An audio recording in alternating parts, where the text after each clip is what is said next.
Welcome to this tutorial. Do you want to learn how to make a cake topper that looks like this with this character maps and swirls and gills to give you that extra special look? Then make sure you watch this tutorial to the end while I show you how to do that. First thing you want to do is to open Cricut Design Space, open a new canvas and type text. So type out whatever text that you want to do. In this case, it's happy 50th birthday, honey. So I'm going to type happy. I'm going to type 50. I'm going to type birthday and honey. I like to type all my words separately so that when I put them together, I can place them exactly where I want them to go, rather than ungrouping and separating and things like that. So once my words and my text are all typed out, the next thing I want to do is to change the font. For the purpose of this tutorial, I'm going to be using a font called Samantha Craft, and it's a system font because it's a font that I've downloaded from Creative Fabrica. So once you go to your font, go to system, type out Samantha or the name of whatever font you're using, and change all your text to that font. You can also do that by going to the most recent tab in your font. So once it's all selected, you now just go through the process of placing them where you want them to go on the canvas. Now, before you do anything to your design, you want to go ahead and go to character map and change some of the text to the extra special ones. So for the purpose of this tutorial, we're changing the H, the B, and the H. So to get your character map, just go on your search bar and type character map and you get it up. And then go to the exact same fonts that you're using on your canvas, which is Samantha Craft in this case. You can't use two different fonts together. It has to be exactly the same one. So the first letter that we're going to change is the H in happy. So I'm just going to go through it to select any one that I like. You can just click on it to see what they actually look like to make it bigger. So I think I'm going to pick that one for the H. So you click select and then you click copy and then you go back to your canvas, double click on the happy, delete the one you don't want, and then paste or Control V to place the one you want. And then we'll do the same for the B in birthday. Go back to your character map, go to your B and select the one that you like. So I'm going to pick this one. I'm going to select. Before I copy, I'm going to delete the H from previous because otherwise it would copy both. So I would copy that, go to the birthday, delete the B that I don't want, and then paste the B that I want. It didn't copy, so I'm just going to copy it again and then try that again.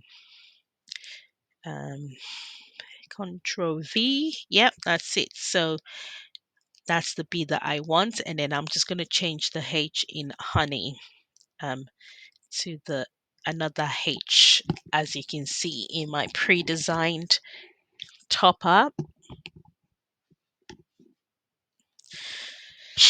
So just when you're picking, just make sure you don't pick something that will come out flimsy, because remembering we're using cardstock and you don't want it to get all floppy.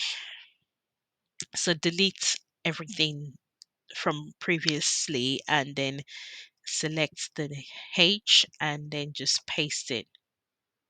When your text box goes like that, that means the alignment is wrapped. So to fix that, you just need to go to alignment and wrap off, and that will go back to normal.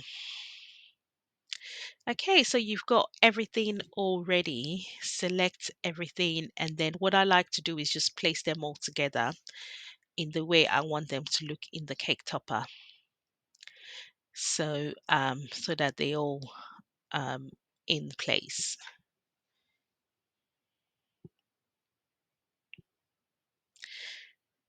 So as you can see from my pre-designed one, the 50 is under the double P. So I just make it a little bit bigger so that it pops, because it's a 50th birthday. And I just want to reduce the gap a little bit between the 5 and the 0. So I'm just going to go to letter space and just bring it down a little bit more. It's a bit too much, so I might just go back up a bit. That's good. And then I'll just place the TH so that the T and the H touches other parts of the cake topper. So when you're making a 2D cake topper that you're going to print out on a single layer, all your text has to touch in as many places as possible because it just creates that sturdiness for your cake topper.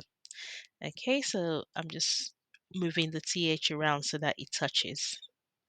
That's it.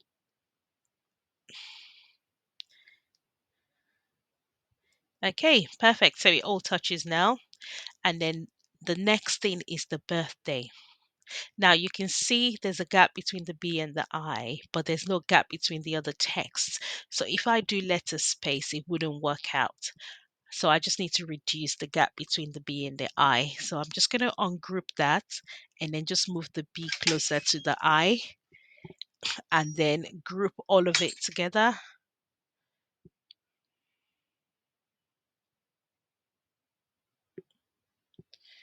Okay, so that's done. And then the next thing is the honey. So I'm going to try and make sure the honey touches in as many places as possible. So you can see the H and the Y are touching. Um, yeah, so just aligning them. So yeah, I'm happy with that. So just select all of it and group it before you start doing the offset. The reason for grouping it is if anything goes out of place, you don't want to have to start all over again with the alignment process. You want to make sure that it all stays where you want it to go. So I'm just going to make it a bit bigger. You can see that it matches my pre-made design. Okay, so make the text bigger, and to make it nice and thick for your cake topper, you just have to do an offset. I normally use a 0.06 offset, so we'll start with that. See how it looks, and obviously you can change it depending on how thick or thin you want your design to be. So you can see from doing 0.06, it's too thick, it doesn't work, so I'm just going to delete that and do another one. So I'm going to reduce my zoom on my canvas so I can make my text bigger, because I find by doing that, the offset works better because you get a thick one, but you don't lose any detail. So I've made it bigger and I'm still using 0.06 and it looks way better. So I'm going to hide the original text just in case I need to use it again. I don't want to delete it quite yet. So I'm just going to hide it so it's there for future references. Now, just some finishing touches. With the eye, you can see that there's a gap between the dot on top of the eye and the eye. So when you cut it out, the dots will just be like a floating thing and fall away. It doesn't make sense. So I like to attach them together so that when I cut it out, it still looks like there's a dot. So to do that, you go to your shapes, pick the square, and then make it thin and short, and then just place it on the eye in between the dot on the top and the eye. Oops, moved it away. So just align them. That's it. Select both, go to combine and weld. Okay, that's done. And then finally, there's a big gap between the H and the B. You can leave it like that, your cake topper will still be fine. However, I like to do something special to close the gap. So in this case, I'm going to make a heart outline to do that. You can also do a star outline, anything you want really, or you can just leave it like that. So to do that, go to your shapes, select the heart. I'm just going to make it a bit bigger.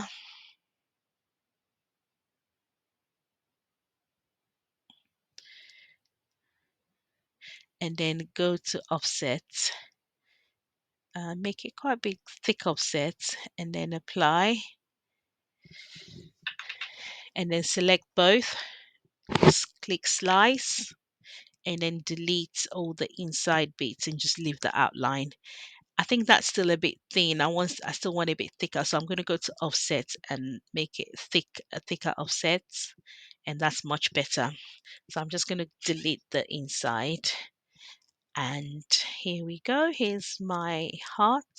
And just place it wherever you think works best on your cake topper. I think this works best for me, and it attaches the H to the B, and everything is well attached, and you have a nice and sturdy topper. So you need to select both, and then weld them together. So select everything, combine and weld. And that's pretty much it. You have a very special cake topper using character maps, and you can just cut it out in whatever material you want to use. Um, to decide what size you want to cut for your cake topper, I have a very simple trick that I use. So if someone says to me, "Can you make a cake topper for a 6-inch cake?" I go to my shapes, select a square, and then make it 6 inches, and then I place my cake topper on top of it, and then I decide, depending on how big or how small you want your topper to look on your cake, I just kind of use that to decide what size to cut it out. So I hope that helps you in making your cake toppers. Make sure you subscribe to this channel for more useful videos on Cricut crafts and cake toppers. And if you found this video helpful, make sure you select and click the like button. Any questions, ask in the comments. I'll be more than happy to help. Thank you.